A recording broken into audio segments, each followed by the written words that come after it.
The last chapter of the textbook deals with project implementation, closure, and evaluation. Our learning objectives for this chapter is to look at different approaches for implementation and installation, namely direct cutover, parallel, or phased implementation. We also talk about project closure and what are the ways and processes, procedures that we can use to close a project in an orderly fashion. And lastly, we talk about four different ways to evaluate our project and project performance. Those are from the perspective of MOV, that's one way of evaluation, project audit, post-mortem review, and individual performance are the different ways. Project implementation is the step when we install a system that we have built, or we configure a system that we have purchased, and essentially deliver a major part of our deliverable to the organization. To implement a system in either way, if we have developed or purchased it, we have three ways to deal with the change. One is direct cutover, the other way is parallel, or the last one is the phased approach. So let's take a look at each of these approaches and compare and contrast them.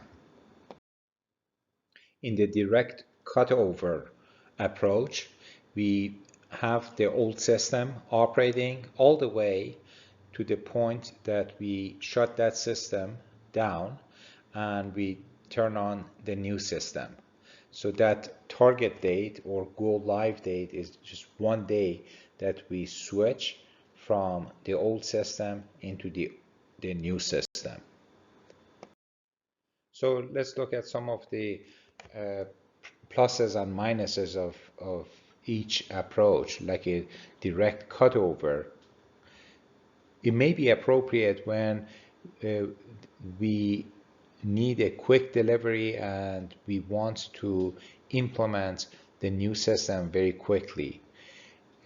Especially may be appropriate if the old system is too old. Maybe it's at its end of the useful life and it has to be replaced as soon as possible. And this may also be appropriate if the system is not mission critical, because the risk associated with direct cutover is pretty high. You don't have much of a safety net.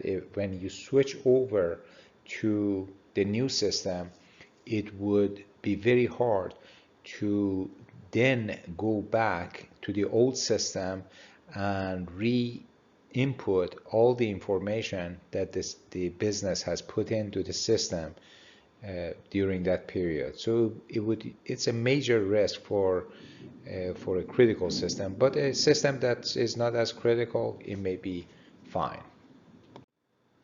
Clearly, because of this risk, it puts a lot of pressure and stress on the project team. In the parallel implementation approach, the old system remain available to users for a period of time after the new system is released. This allows the users to move from the old system to the new system on their timeline versus being forced to cut over on a specific date. This is the approach that many software organizations follow. You notice that versions of Windows, when they're released, there is also an indication that when the older versions are going to be no longer supported by Microsoft. We use the same approach for many of our national programs and US courts. By using this implementation approach, courts then chose their transition date based on their preferences and the workload that they were dealing in their local courts. One of the advantages of parallel implementation approach is that it reduces the risk, because if there are some problems found in the new system, you can stop other parts of the organization to move to the new system and try to resolve the issue at a much smaller scale and minimize the impact to the overall organization. It also serves, this approach serves to keep increasing the confidence in the new version of the software or the new system. This was also a point that we considered when we chose that implementation approach, because some courses were generally more risk takers and they were okay to use the new software, and they knew that they would be dealing with more bugs and so forth, but they liked that to be first to new technologies. And some other cores prefer to be more of a proven technology before they adapt it. In the phased implementation approach, the new system gets implemented in phases, and these phases would be different parts of the organization. We use this approach extensively in US courts, because when we had a system to be deployed in, say, 94 district courts, we would identify some courts that wanted to go first and other courts that would go after them, and so forth. So it would spread the implementation of a major system over maybe a year and a half, so that the implementation staff who would need to help the court staff would not get overwhelmed. The phase implementation also reduces the risk associated with implementation by the fact that if there are some problems with the first few locations where you implemented the system, then you can correct those, or maybe you can postpone implementation in other courts. After we have implemented the system, we need to focus on project closure. Project closure can be in a number of forms. It can be normal, as you had planned it, you execute the project, you implement, and you close the project. Most projects go through that.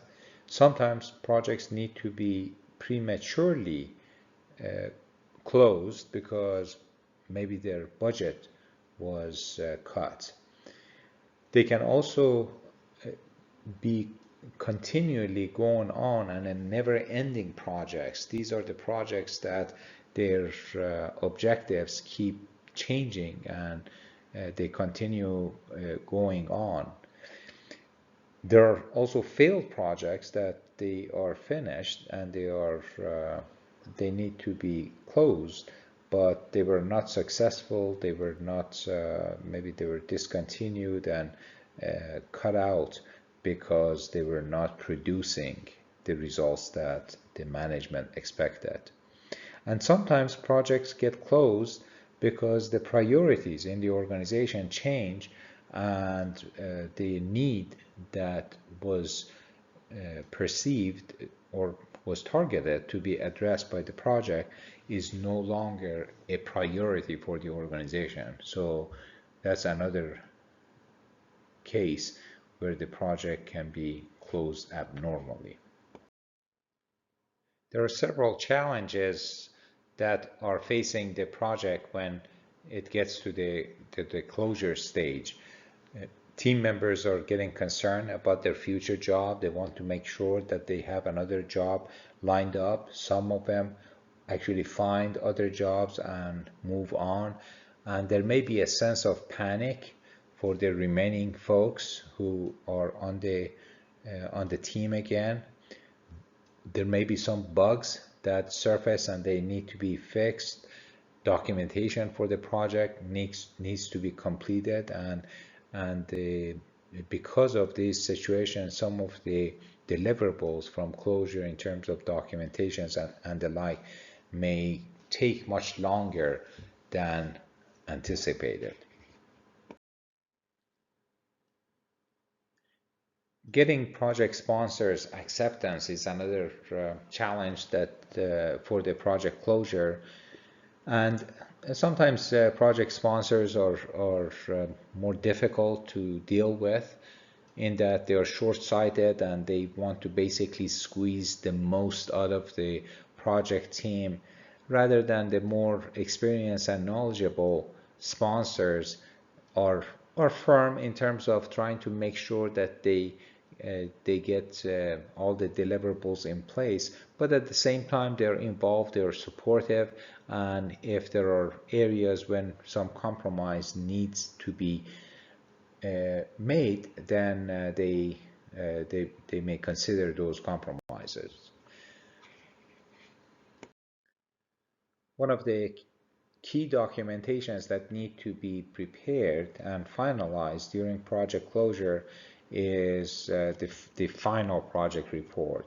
This is basically it contains the summary of the project, the description, the MOVs, the information about the planned versus actual budgets and schedule, the status of the deliverables and when they were put in place, the project documentation that has been developed, all the lessons learned to be passed on to the future projects, of course all the documentation that are critical for the users, the training information, the support information, maintenance information.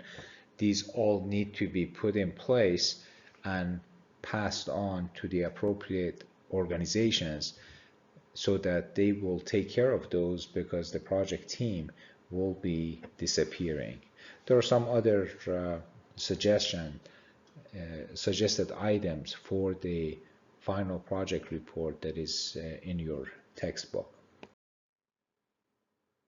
It's always good to have a final meeting and presentation where you communicate clearly with the key stakeholders that the project is over.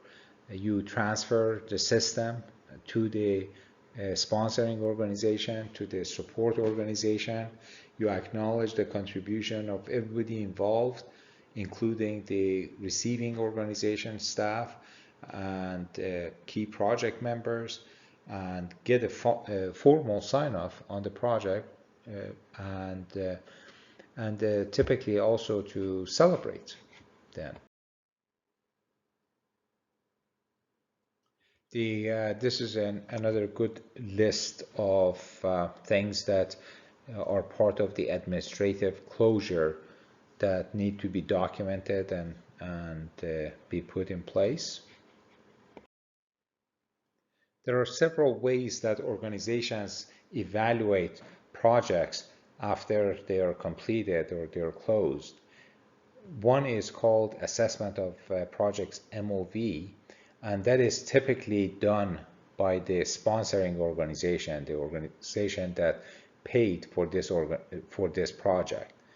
And the questions that they ask and reach the answers for these questions are: did the project achieve its MOV? are the customers, the sponsor, are they happy with the results of the project? How was the project managed? And how did the project team and the project manager perform? What was done right, and what can we learn, and what can be done even better in the next project? Sometimes organizations use project audit to evaluate projects. These audits are done typically by professional consulting firms outside. They're supposed to be respected and subject matter expert, and would be doing a fair assessment from the organization's best interest perspective. And these are very helpful. At the same time, of course, they do require investment from the organization to prepare to have these project audits done. Another way projects are evaluated is by their project manager and the project team members. These are typically referred to as post-mortem reviews or project closeout reviews.